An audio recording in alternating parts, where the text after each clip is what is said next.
دجال آئے گا قیامت کے قریب اور بڑے لوگوں کو گمراہ کرے گا. تو حضور نے فرمایا جو سورہ کہف کی 10 آیات زبانی یاد کر لے نا وہ دجال کے فتنے سے بچ جائے گا. اللہ توفیق عطا فرمائے. اس سورہ مبارکہ کی آیت نمبر 9 سے اصحاب کہف کا ذکر شروع ہوتا ہے. اصحاب کہف جب حضرت عیسیٰ علیہ السلام کو اللہ کریم نے چوتھے آسمان پہ بلا لیا نا تو دقیانوس نام کا ایک بادشاہ ہوا بنی اسرائیل کے اندر، بڑا ظالم تھا. اس نے گمراہی پھیلا دی اور جو لوگ معاذ اللہ کفر اور شرک نہیں کرتے تھے انہیں قتل کروا دیتا تھا. تو 7-8 نوجوان اپنا ایمان بچا کے بھاگے. او ہو اللہ اکبر، ساری دنیا مال بچا کے بھاگتی، وہ 7-8 نوجوان اپنا ایمان بچا کے بھاگے کہ یہ ہمیں کہیں کفر کی طرف نہ لوٹا دے. تو جا کے ایک غار کے اندر چلے گئے تو ایک کتا بھی ان کے ساتھ ہو گیا. انہوں نے کتے کو بڑے روڑے مارے کہ یہ اگر بھونکے گا آواز نکالے گا تو ہم پکڑے جائیں گے، ہم نے تو چھپنا ہے. پر اس کو نہ ولیوں سے پیار ہو گیا تھا. اس نے کہا بھگاؤ جتنا مرضی مجھے، فطرت میری ہے کہ میں بھونکتا ہوں، پر جب اللہ کے ولی ہوں تو پھر میں ادب کرتا ہوں. یہ قرآنی واقعہ ہے. اچھا یہ عین وہ واقعہ ہے قرآن مجید کا کہ جو بہت ساری چیزوں پر ویسے ہی نص ہے اور بہت ساری زبانیں ویسے ہی گنگ ہو جاتی. تو وہ 6-7 لوگ تھے، وہ چلے گئے غار کے اندر، جا کے انہوں نے پناہ لے لی. بادشاہ کو پتہ چل گیا کہ غار کے اندر ہے. اچھا اللہ کی قدرت، جیسے ہی داخل ہوئے انہیں نیند آ گئی، یہ سو گئے. اور قرآن مجید کہتا ہے، قرآن مجید کے یہ لفظ ہیں کہ کتا غار کے منہ پر بازو پھیلا کے بیٹھ گیا، گویا اپنے مالکوں کی خدمت کر رہا ہے. اب میاں صاحب کی ایک بات کر لیں درمیان میں. میاں صاحب فرماتے ہیں جنہ تنا وچ عشق نہ رچیا کتے ہونا تھی چنگے، اور چلو مالک دے کر راکھی کر دے صابر بھوکے ننگے. یہ دیکھو نا کہ اتنا تو ان کے اندر بھی کمال ہے. اپنے نا دونوں بازو پھیلا کے، کتا بھی غار پہ بیٹھ گیا. ان کو نیند آ گئی. بادشاہ نے پتہ کرایا کہاں بھاگ کے گئے، تو کہا وہ غار کے اندر ہیں. بادشاہ کہنے لگا کہ ان کی سزا یہ ہے کہ ایک دیوار چن دو غار کے منہ میں، غار کوئی بند کر دو.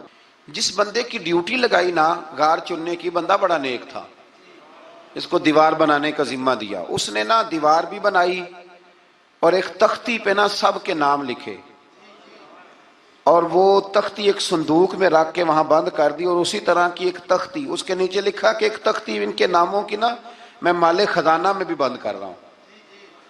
اللہ تبارک و تعالیٰ کی قدرت کے بعد مفسرین نے لکھا ہے وہ 100 سال تک سوئے رہے، اور بعض نے لکھا ہے کہ 300 سال تک سوئے رہے. 300 سال کے بعد اس طرح ہوا کہ حکومتیں بدل گئیں. بیدروس نام کا ایک بادشاہ آ گیا، وہ بڑا نیک دل تھا. اس نے ہر طرف حضرت عیسیٰ علیہ السلام کی شریعت کا پھر سے نعرہ بلند کیا. اب نا کچھ لوگ ایسے تھے جو منکر ہو گئے تھے کہ مرنے کے بعد دوبارہ کیسے اٹھیں گے. بادشاہ ایک دن اجرے میں گیا، جا کے دعا مانگی، یا اللہ کوئی ایسی بات دکھا جس سے لوگوں کا ایمان پکا ہو جائے. اس طرح کے بھی بادشاہ ہوا کرتے تھے. تو رب کریم نے کہا میں نے تو پہلے یہ راز چھپا کے رکھا ہوا ہے، کھول دیتے ہیں. اس نے دعا مانگی اور ادھر کیا معاملہ ہوا، ایک چرواہا بکریاں چرانے والا وہاں سے گزرا.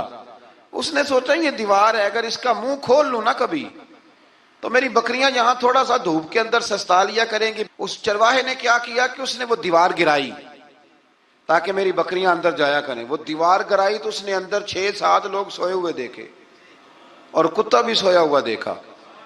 اللہ تبارک و تعالیٰ اپنی قدرت سے، اپنے فضل سے ان کی کروٹیں بھی بدلتا رہا. اپنی قدرت سے ایک طرف انسان پڑا رہے نا تو اعضاء گل جاتے ہیں، ان کی کروٹیں بھی بدلی جاتی، مناسب روشنی بھی دی جاتی، حرارت بھی. اس نے دیوار گرائی تو ان کی آنکھ کھل گئی. ایک دوسرے سے کہنے لگے آج تو بڑی گہری نیند سوئے ہیں یار، آج تو لمبی نیند پوری کر لی. چلو بھوک بڑی لگی ہے، ایک دوست کو بھیجو. یہ سارا واقعہ قرآن مجید میں موجود ہے، میں اپنے لفظوں میں بیان کر رہا ہوں. جاؤ ایک دوست کو بھیجو بازار سے نا کھانا لے آئے. پیسے وہی 300 سال پرانی کرنسی. وہ جب نان بھائی کی دکان پہ گیا نا سامان لینے، اس کو پیسے دیے تو نان بھائی نے ہاتھ پکڑ لیا، کہنے لگا میاں تو کدھر سے آیا، یہ کون سے پیسے؟ اس نے کہا پیسے کاہے کہ میں بھی سوچ رہا ہوں کہ حالات بدلے ہیں، سارے حضرت عیسیٰ کا کلمہ پڑھ رہے ہیں، ماحول اور ہے. اس نے کہا تیرے ہاتھ کوئی خزانہ لگ گیا ہے.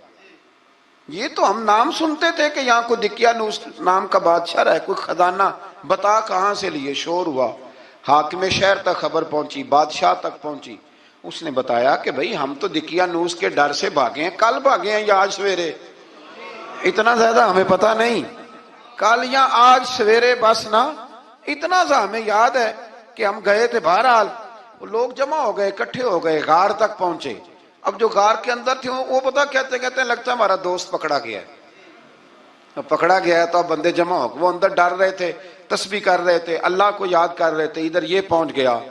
جب ان لوگوں نے یہ جیتا جاگتا رب کے فضل کا نمونہ دیکھا اور بادشاہ نے کہا کہ یہ کیا ہے، صندوق کھولا تو اس کے اندر وہ تختی لکھی تھی کہ یہ ان کے نام ہے، یہ دقیانوس سے ڈر کے بھاگے ہوئے ہیں، یہاں یہ سو رہے ہیں، اور اسی کی ایک تختی میں نے فلان جگہ بھی دفن کیا، وہ تختی بھی وہاں سے نکل آئی۔ اب سب لوگوں کی آنکھوں میں آنسو آئے اور سب کہنے لگے لا الہ الا اللہ، لا الہ الا اللہ، لا الہ الا اللہ، سب کہنے لگے ان اللہ علی کل شیء قدیر۔ جب ان کی بات پوری ہو گئی، لوگوں کے ایمان پختہ ہو گئے، تو اصحاب کہف کہنے لگے کہ ہمیں اب اجازت ہے، ہم پھر دوبارہ غار میں جاتے ہیں۔ وہ غار میں گئے تو رب نے پھر انہیں موت عطا فرمائی، نیند عطا فرمائی، تحفہ دیا۔ بادشاہ نے پھر اس کے آگے دیوار بنائی اور وہاں بادشاہ نے ایک مسجد تعمیر کرا دی، لوگ زیارت کرنے جاتے۔ یہ اصحاب کہف کا ذکر ہے۔ اب یہاں ہمارے مفسرین نے لکھا ہے کہ وہ جو کتا تھا نا، وہ بھی ساتھ ہی تھا۔ اللہ قیامت والے دن اسے انسانی، یا تو انسانی شکل ملے گی، یا جیسے رب کا فضل ہوگا رب کریم اسے بھی جنت عطا فرمائے گا۔ اس نے تبلیغ کی، دین کی، اس نے کیا کیا؟ تبلیغ کی، نمازیں پڑھی، روزے رکھے، حج کیا، 10 ہوتے صحیح اس کیتا کی۔ اسی آنکھیں نا خدا کے فضل سے ہم پر ہے سایہ غوث اعظم کا، ہمیں دونوں جہاں میں ہے سہارا غوث اعظم کا۔